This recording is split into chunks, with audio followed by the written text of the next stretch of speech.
HLB가 2.3% 상승하며 3일 연속 반등 추세를 이어갔습니다. 직전 방송에서는 11월 6일에 시가의 저항이 크다고 말씀드렸는데 금일 저항력이 강한 해당 구간을 일봉의 몸통으로 바짝 붙여주며 나쁘지 않은 모습으로 마감했습니다. 소비자 물가지수에 이어서 어젯밤 미증시 개장 전에는 생산자 물가지수인 PPI가 발표되었는데 지난달보다 0.5% 하락했다고 발표되며 장 초반 지수 상승을 견인하였습니다. PPI가 0.5% 하락한 것은 코로나 팬데믹 직후인 2020년 4월 이후 가장 큰 하락폭이며 이코노미스트 예상치인 0.1% 상승을 큰 폭으로 하회하는 수치였습니다. 식품과 에너지를 제외한 근원 PPI 또한 지난달 대비 0.1% 상승에 그치며 지난 5월 이후 가장 낮은 수준을 보여주었습니다. 선행성이 있는 생산자 물가지수가 예상치를 하회하자 차기 소비자 물가지수에 대한 기대치가 높아지며 미국 3대 증시는 일제히 상승으로 출발했습니다. 그러나 전일 연준 의원들의 잇따른 긴축 가능성을 시사하는 발언에 이어서 오늘은 월가의 황태자로 불리는 JP모건 CEO가 또다시 매파적 발언을 쏟아내자 CPI와 PPI가 예상치를 하회했음에도 국채금리가 급등하며 지수 반등에 제동을 거는 모양새가 되었습니다. 장전 코멘트에서 금일 우리 증시는 미 국채금리가 급등했기 때문에 다소 부담스러운 상황이지만 미 선물 시장에 연동할 것이라고 말씀드렸는데 역시나 미 선물 시장이 약세를 보이자 이에 커플링되며 장 초반 우리 증시는 약세를 보였습니다. 그러나 오후 들어 미 선물 시장이 우상향하며 약보합권까지 반등하자 결국 우리 시장도 이에 연동하는 흐름으로 마감하였습니다. 자주 강조드린 대로 2년물 국채금리는 제약바이오를 포함한 우리 성장주에 부담을 주는 것이 분명하지만 시간이 지날수록 금리 이슈는 소멸될 수밖에 없기 때문에 금리로 인한 조정이 나올 때는 적절한 변곡점에서 추가 매수 기회를 잡는 것이 현명한 대처가 될 것입니다. 차트상으로 보면 막강한 지지력이 있다고 강조드렸던 29,700원에서 역시나 강력한 추세 반등이 시작되었으며 11월 6일 시가의 저항이 강하다고 말씀드렸는데 역시나 31,300원에서 윗꼬리를 살짝 내어주며 해당 구간의 에너지를 확인할 수 있었습니다. 다만 강한 저항 앞에서 크게 밀리지 않는 것은 긍정적으로 해석할 수 있겠습니다. 위로는 33,240원에 아직도 저항력이 남아있기 때문에 당일 거래량을 포함한 일봉의 에너지에 따라서 차별적인 대응이 필요할 것입니다.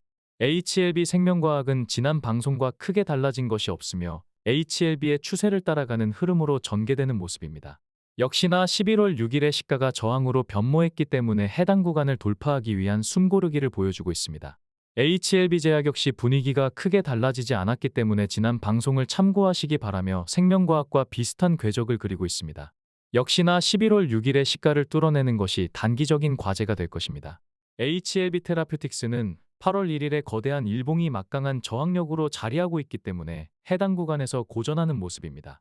강력한 저항 구간은 강한 일봉으로 뚫어내지 않는다면 3-4차례 저항을 흡수하는 과정이 필요하다는 게 통계로 검증된 차트 이론이니 참고하시기 바랍니다. HLB 글로벌은 변곡점 매수 신호와 함께 바닥에서 반등하는 모습입니다. 3,400원의 지지력이 견조하기 때문에 해당 구간을 손절가로 잡고 신규 진입이나 추가 진입하는 것은 나쁘지 않은 선택이 될 것입니다. 다만 9월 12일 시가에는 한두 차례 더 저항을 받을 것으로 예상됩니다. HLB 이노베이션은 9월 10일 방송을 통해서 HLB 그룹주 중에서 차트 모양이 가장 좋지 않다고 말씀드렸는데 역시나 그룹주 중에서 가장 약세를 보이고 있습니다.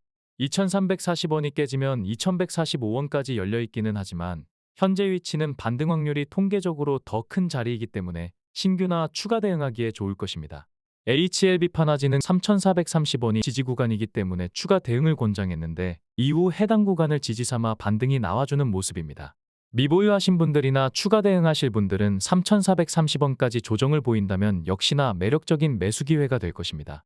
HLB 바이오스텝은 저항력이 강하다고 지속적으로 강조드린 3,745원에서 조정이 나와주었으며 최근 2,580원이 변곡점이라고 말씀드리며 장전 코멘트를 통해서 추가 대응을 했었는데 역시나 해당 구간에서 반등세가 나와주고 있는 모습입니다. 2,500원의 강한 지지력이 있으며 위로는 3,745원의 저항이 자리하고 있기 때문에 단기 대응하실 분들은 해당 구간을 박스권으로 삼고 대처한다면 좋은 결과가 있을 것입니다. 금일 우리 증시는 미 증시와 커플링되며 강보합으로 마감했지만 대만을 제외한 아시아 주요 증시는 약세로 마감하였습니다. 코스피는 그동안 조정폭이 컸었던 운수장비와 기계 섹터가 오랜만에 강세를 보였으며 제약바이오는 0.51% 상승하며 강보합으로 마감한 지수보다는 상대적으로 강세를 보였습니다. 코스닥 역시 그동안 소외됐었던 음식담배와 정보기기가 강세를 보였으며 제약바이오 섹터는 0.6% 상승하며 0.22%로 마감한 지수보다는 상대적으로 강세를 보였습니다. 상승한 섹터가 많았음에도 강보합으로 마감한 이유는 역시나 2차 전지가 포함된 전기전자 섹터가 약세를 보였기 때문입니다. 다만 내일까지 미국 전기차 업체가 강세를 보인다면 2차 전지 관련주들의 추세 전환 가능성이 크다고 할 수 있겠습니다. 코스피는 기관의 매도 우위 관망 속에 개인이 매도했지만 외국인이 받아간 모습입니다. 코스닥은 이렇다 할 매매 주체 없이 소소하게 마감되었으며 외국인은 현물 매수에 이어 선물 시장에서도 7,300 계약 이상을 순매수하며 긍정적인 포지션을 취했습니다. HLB 주가와 지수 섹터를 비교해보면 8월 말 이후 HLB 주가가 꾸준히 우상향하며 지수나 섹터보다 상대적으로 선방하고 있다는 것을 확인할 수 있겠습니다. HLB 수급은 기관과 개인의 매도 물량을 외국인이 받아주었습니다. 최근 1개월 수급을 합산하면 개인은 36만 주를 순매도하였고 외국인은 40만 주를 순매수하였으며 기관은 51만 주를 순매수하였습니다. 3개월 이상 장기 수급에서도 개인의 매수세가 감소하고 있으며 기관과 외국인의 매수세는 늘어나는 추세입니다. 금일 공매도 비중은 0.21%로 공매도 금지 이후에도 활개치던 시장 조성자마저 소극적인 행보를 보였다는 것을 알 수 있겠습니다. 대차잔고는 5,466억 원으로 감소하며 공매도 금지가 개시된 이후부터 눈에 띄는 하향세를 보이고 있습니다. 11월 14일 기준 공매도 잔고는 839만 주로 최근 급격히 하락하다가 잠시 관망하는 모습입니다. 오늘의 HLB를 총평하자면 며칠 전부터 강조드렸던 29,700원에서 반등이 나와준 이후 추세 반등을 이어가는 모습입니다.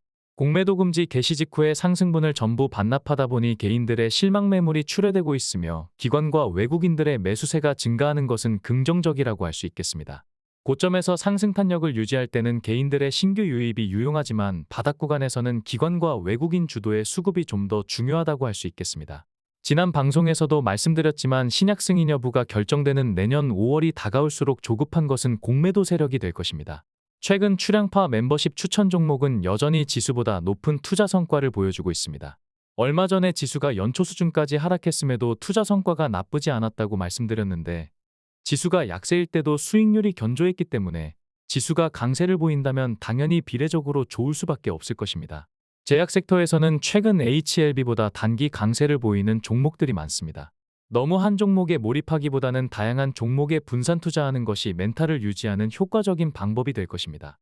투명하고 정직하게 매매 일지를 공개하면서 추천 성과까지 좋다면 출량파 VIP 멤버십에 참여하는 것도 투자 자산을 늘리는 좋은 방법이 될 것입니다.